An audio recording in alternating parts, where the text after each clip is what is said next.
आज हम संविधान को कैसे पढ़ें, केवल इस बिंदु पर चर्चा करेंगे कि आप भी अगर खुद संविधान को पढ़ रहे हो तो संविधान की शुरुआत कैसे करें। संविधान में क्या हम केवल संविधान पढ़ते हैं या संविधान के साथ साथ और भी हम कोई चीज पढ़ते हैं। तो ध्यान रहे कि संविधान में केवल संविधान हम बिल्कुल भी नहीं पढ़ते हैं, उसके साथ कई चीजों का हम अध्ययन करते हैं, कई चीजों का समावेश पढ़ते हैं। तो कैसे कैसे क्या पढ़ना है और उसमें कैसे कैसे हमें पढ़ना है, इस पर हम थोड़ी सी चर्चा कर लेते हैं।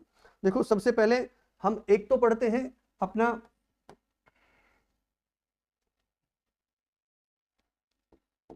संविधान, जो अपना ओरिजिनल संविधान है, उसमें जो भी टॉपिक होते हैं हम उनको पढ़ते हैं, उनके अनुच्छेद वगैरह पढ़ते हैं। और दूसरे नंबर पर हम पढ़ेंगे विधानमंडल के कानून।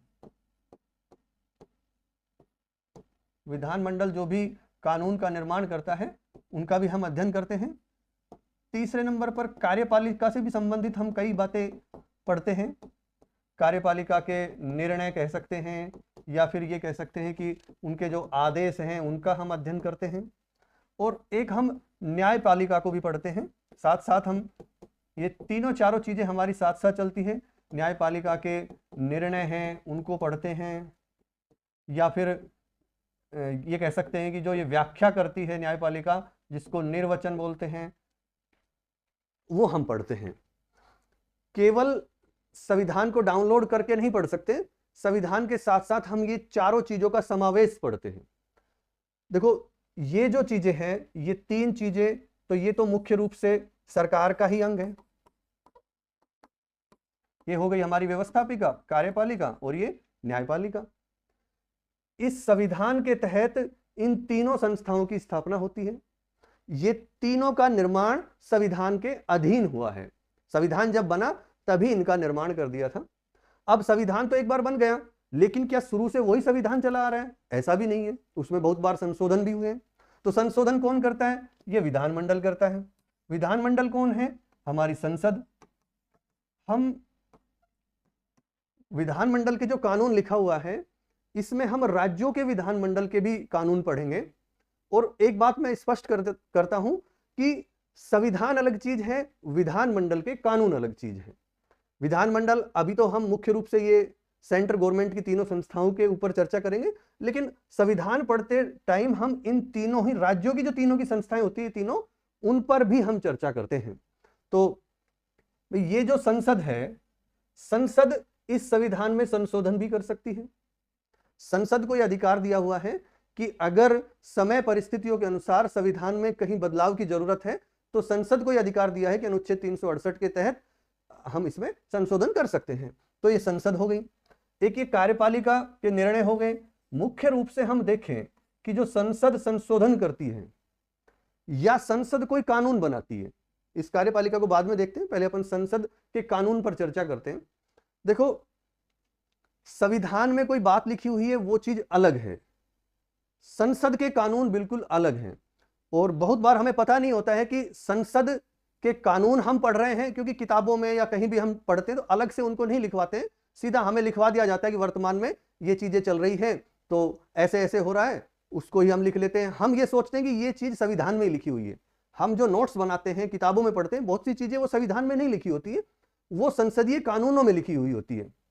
एक चीज ध्यान रखें कि संसद तो साल में हम देखते हैं 3 बार तो लगभग बैठती है, इसके सत्र होते हैं 3। तो बहुत सारे हर बार ही जब भी बैठती है तो कोई ना कोई कानून बना के उठती है। हो सकता है कभी ना भी बनाए, लेकिन अक्सर कानून बनते हैं। तो क्या जो कानून बनते हैं वो संविधान में लिखे जाते हैं? ऐसा नहीं है। केवल संविधान में वही लिखा जाता है जब संविधान में संशोधन होता है, यानी संशोधन विधेयक है कोई, वो पास हो गया, वो कानून बन गया, तो संविधान में संशोधन कर दिया जाता है, पुरानी बातों को हटा के नई बातें लिख दी जाती है, जो भी संशोधन किया है। लेकिन संसद के कानून क्या है, विधानमंडल के कानून क्या होते हैं, इसको आप थोड़ा सा इस तरह से समझ सकते हैं कि जो भी सरकार सत्ता में आती है, जो भी राजनीतिक दल सत्ता में आता है, जो उसका वोट बैंक है, जिस आधार पर जनता ने उसको वोट दिया है, जनता की क्या डिमांड थी, क्या जनता को वादा किया है उस पार्टी ने, और जब वो सत्ता में आती है तो अपनी विचारधारा के अनुकूल, जनता के अनुकूल वो नए नए कानूनों का निर्माण करती है, उनको लाभ पहुंचाने के लिए या कोई और टारगेट के लिए। तो ये तो होते हैं संसदीय कानून, ये संविधान में नहीं लिखे होते हैं। फिर बात यह है कि कार्यपालिका के निर्णय, तो हम देखते हैं कि योजना आयोग का निर्माण हुआ, ना तो संविधान में लिखा हुआ है, ना ही कानून बना है, केवल कार्यपालिका ने डिसीजन लिया और उसकी स्थापना हो गई। उसको बंद कर दिया, कार्यपालिका ने बंद कर दिया। उसकी जगह नीति आयोग लगा दिया, वो भी कार्यपालिका का निर्णय था। हम उनको भी पढ़ते हैं। तो हमें स्पष्ट ये देखना है कि संविधान में संशोधन का अधिकार संसद को है, और अगर संसद उसमें कोई संशोधन करती है तो पुरानी बातों को हटा दिया जाता है, नई बातों को लिख दिया जाता है। और आपको बहुत बार ऐसा भी देखने को मिलेगा कि संविधान में तो कुछ लिखा हुआ है, लेकिन न्यायपालिका ने उसकी व्याख्या अलग ही तरीके से कर दी है, और जो व्याख्या न्यायपालिका ने कर दी है फिर वो ही मान्य है। संविधान में क्या लिखा हुआ है वो बात अलग है, न्यायपालिका ने अगर उसकी व्याख्या अलग तरीके से की है तो फिर हमें वो न्यायपालिका की व्याख्या भी ध्यान रखनी पड़ेगी कि इस टॉपिक पर न्यायपालिका ने क्या निर्णय दिया था या क्या व्याख्या कर रखी है, तो वो चीज मान्य रहेगी। संविधान में अलग चीज लिखी हुई है, न्यायपालिका का निर्णय अलग है या व्याख्या अलग है, दोनों को याद रखना है। प्रश्न क्या पूछा है उसके आधार पर आंसर देना है कि केवल संविधान की बात पूछी है या वास्तविकता में क्या सही क्या गलत है वो पूछा हुआ है, तो उसके अनुसार उत्तर देना है। ऐसा भी हो सकता है कि संविधान में कोई बात लिखी हुई है और उसके अधीन रहते हुए संसद कोई कानून बनाती है और कोई अलग प्रावधान कर देती है या उसी में कोई विस्तार कर देती है, तो वो बात संविधान में नहीं लिखी रहती लेकिन वो हम पर कानून के रूप में लागू होती है।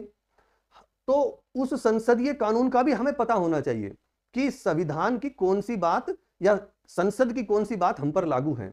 हम इन सब के अधीन हैं, ये सारी जो संविधान के अधीन हैं, हम संविधान के अनुसार ही ये सारी संस्थाएं चालू है। इन संस्थाओं के आदेश, निर्णय, व्याख्या, निर्वचन, कानून, इन सब के अधीन हम आते हैं। अब आपने देखा होगा, एक छोटा सा उदाहरण इसका दें कि राष्ट्रपति का वेतन है, तो आपने राष्ट्रपति का वेतन पढ़ रखा होगा, कितना मिलता है? 5 लाख रुपए प्रति महीना मिलता है। लेकिन क्या राष्ट्रपति का वेतन संविधान में लिखा हुआ है 5 लाख रुपए? नहीं, राष्ट्रपति का वेतन संविधान में तो 10,000 रुपए लिखा हुआ है आज भी। आप संविधान पढ़ोगे तो उसमें देखना कि केवल 10,000 रुपए लिखा है, लेकिन संसदीय कानून के तहत वहां लिखा हुआ था कि जब भी भाई संविधान में लिख दिया गया कि जब तक संविधान में या जब तक संसद इस तरह का कोई कानून पारित नहीं करती है, जब तक राष्ट्रपति का वेतन ये रहेगा, उसके बाद संसद जो पारित करती है वो वेतन हो जाएगा। तो आज भी 10,000 लिखा हुआ है। राज्यपाल का वेतन देख लो आप, राज्यपाल को 3.5 लाख रुपए मिलते हैं, जबकि संविधान की जो दूसरी अनुसूची है उसमें 5500 रुपए लिखा हुआ है। उच्चतम न्यायालय के न्यायाधीश का वेतन देख लो, 2,80,000 लिखा है, 2,50,000 लिखा है। और आप जब दूसरी अनुसूची देखते हैं तो उसमें 10,000 लिखा है, 9,000 लिखा है। मुख्य न्यायाधीश का 10,000 है, अन्य न्यायाधीशों का 9,000 लिखा हुआ है। इसी तरह आप 124 को, अनुच्छेद 124 को देख लो कि भाई उच्चतम न्यायालय के न्यायाधीशों की संख्या कितनी होती है। आज हम देखें तो उच्चतम न्यायालय के न्यायाधीशों की संख्या 34 है, अधिकतम 34 हो सकती है, वर्तमान में 1-2 सीटें खाली हो सकती है। तो लेकिन संविधान में आज भी यही लिखा है। आप संविधान उठा के देखो कि एक मुख्य न्यायाधीश और 7 अन्य न्यायाधीश हो सकते हैं। लेकिन उसमें एक लाइन और भी लिखी रहती है साथ में कि जब तक विधि द्वारा संसद उच्चतम न्यायालय के न्यायाधीशों की संख्या नहीं बढ़ाती है, तब तक उच्चतम न्यायालय मुख्य न्यायाधीश और अधिकतम 7 न्यायाधीशों से मिलकर बनेगा। तो ये बातें हमें ध्यान होना चाहिए। कभी प्रश्न आ जाए आपका कि भाई संविधान के अनुसार या संविधान में कितनी संख्या लिखी हुई है सुप्रीम कोर्ट के न्यायाधीशों की, तो फिर आपको आंसर सोच समझ के देना है। या फिर ये यही प्रश्न आ जाए कि संविधान या भारतीय जो अपना उच्चतम न्यायालय है उसमें जो न्यायाधीशों की संख्या 34 लिखी हुई है वो कहां लिखी हुई है, तो फिर आप क्या आंसर देंगे कि संविधान में लिखी हुई है। ये आंसर गलत हो जाएगा आपका। एक उदाहरण और देख लो, 99वां संविधान संशोधन हुआ, कोलेजियम व्यवस्था को हटाकर अनुच्छेद 124A जोड़ा गया। 124A एक नया अनुच्छेद जोड़ा गया, राष्ट्रीय न्यायिक नियुक्ति आयोग की स्थापना की गई, इसमें उसका प्रावधान किया गया। लेकिन सुप्रीम कोर्ट ने पूरा ही रद्द कर दिया, पूरा संविधान संशोधन रद्द कर दिया। अब वो जो अनुच्छेद 124A है ये आज भी संविधान में लिखा हुआ है, लेकिन न्यायपालिका ने उसको अभिखंडित कर दिया, तो ये मान्य नहीं है। इस तरह की बातें हमें पता होना चाहिए कि हम प्रश्न क्या पूछ रहे हैं। अक्सर हमें आते हुए भी 2, 4, 5%, 10% हमारे गलत हो जाते हैं, तो उनका एक ही इलाज है कि हमें अपना पढ़ने का तरीका बदलना पड़ेगा। इन चीजों के लिए हमें अवेयर रहना पड़ेगा। तो साथियों, सीधी सी बात यह है कि संविधान में जो लिखा हुआ है हम उसके अलावा भी बहुत कुछ पढ़ते हैं संविधान में, और अपने इस मंच पर हम इसका